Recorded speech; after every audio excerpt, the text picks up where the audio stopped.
Hello and welcome to another episode of Advancio Talks, live from NMSDC convention in Baltimore, Maryland.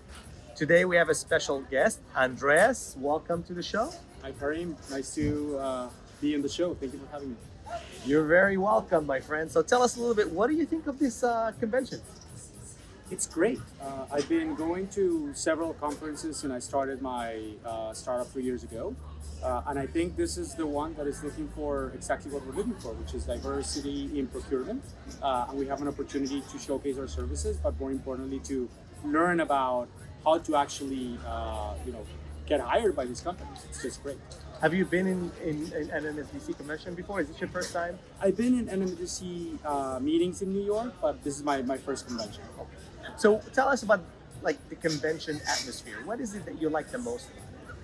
What I like the most is that we have an opportunity to meet these people who understand their companies and what they're looking for, and they just give it straight up, right? They are not, they don't give you the walk around. They just tell you, this works for us, this doesn't work for us, this is the advice that we would give you. You have no clue about what you're doing, or you're actually a relevant vendor for us. And it really helps us not just figure out how to sell, but also figure out what our next steps as a company, as a startup need to be successful. So obviously you got to meet a lot of other companies, a lot of minority companies. The networking opportunity here is phenomenal. Have you noticed any trend when it comes to what's the common theme that you were able to detect during this convention? Wow. I think there's a couple, right? The first one is how diversity is just not only just like race or gender, but like there are so many other elements in terms of diversity of startups, diversity of operating models, and how you're able to see this openness to partnerships, right? Like this idea of collaboration instead of competition, which is great. And I think the other theme is just how varied the presence of these companies that are looking to hire diverse vendors is, and how they're really looking to make it work. They're really walking the walk, which is just fantastic to see. So obviously, one of the interesting part of gatherings like this is that a lot of obviously we're here and the big companies are here because we want to get to know each other, maybe find a way to do business with all these large corporations. But one of the unintended consequences of places like this is the ability to meet each other. MBEs meeting HBEs, getting to know about their business. Have you had a chance to meet other MBEs and connect here? Yeah, absolutely. Actually, we're talking about several potential partnerships where we're seeing our services being complementary with each other. I also met some people that I just are very, kind of like good at things that my company lacks, and actually said, hey, how can I find someone like you for my company? And I know they have a diverse network, and I've sent them some JDs, and they've shared with us. So I think this idea of offering advice to each other, there's this, in my point of view, this gap that most diverse groups have, which is there's this cultural language that is spoken in business from the traditional kind of like white American males. And I think us being able to understand that code and being able to navigate that to be successful without losing our authenticity is just fantastic. Now, Andres, your business is very unique in a sense that it brings quality consulting into the small business. Tell us more about exactly what you do before you tell us a little bit more about how being here has helped showcase what you do and has helped other companies get exposed. Yeah, absolutely. So the premise is simple, relatively. It's I used to work at large consulting firms. I used to work at McKinsey in the New York office, serving very large clients and governments, and I loved it. But I always got the sense that only the companies that were able to afford a very expensive consulting service were able to actually get the best in class service and strategy and implementation plans. So what I realized is that with technology advancing so quickly, I remember using GPT-2 before ChatGPT was cool.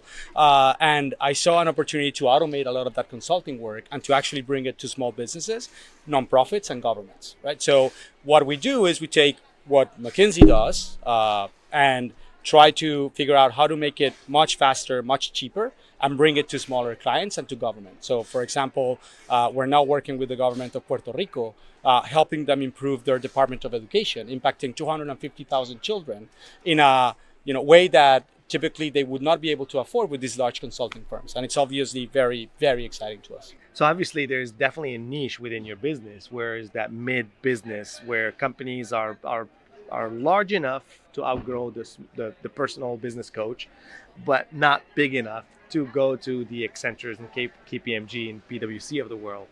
So that's really your niche. Is there anything that you learned from being here about that category of clients? Yeah, I would say two things, right? There's also this misconception that just because a company is very large, that every single need is served, right? And there's a bunch of business units within large companies like Coca-Cola, tourism companies, etc., that just don't get the level of resources that you would imagine they have. And that's also a niche for us, which is, hey, you're like, yeah, not everyone gets a McKinsey, Bain, BCG, Accenture, Deloitte, etc. We are here to help you implement stuff if you don't have a lot of resources. But to answer your question, I think what we learned is that you need to be very, very clear about your value proposition, right? There's many things that we can do. But if we go and explain the 20, 30 things that we can do, it's just confusing for people. It's just very hard to explain. And being able to really say, okay, for your specific business, your specific industry, this is what we can do for you. And these are cases that we have already shown an impact for. It really makes a difference for us. Let's talk about technology. I mean, obviously, I'm sure that topic comes up in every conversation that you've in, and we are in the Super Geek podcast. Why is technology important? What advice would you give attendants here at the conference? 3 pieces of advice, and this is the advice that I follow myself, and I also ask my team to follow. First one is this aspect of I take a master's degree and then I learn everything and then I can just do it for 20 years. It's over, right? You have to learn every single day of your life, and to me, it means spending 1 or 2 hours learning a day. Right? And that means watching YouTube videos or playing with technology. And as companies, you need to make sure that you're giving that space for your employees to learn, because you need to make sure that you stay ahead of the game.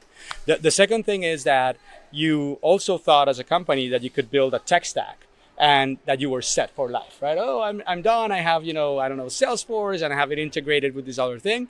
And 3 months from now or 6 months from now, innovation happens and like the best thing ever comes out. And you need to be ready to transition. Like you need to be very dynamic, right? And this is not only for startups, but for, large companies as well.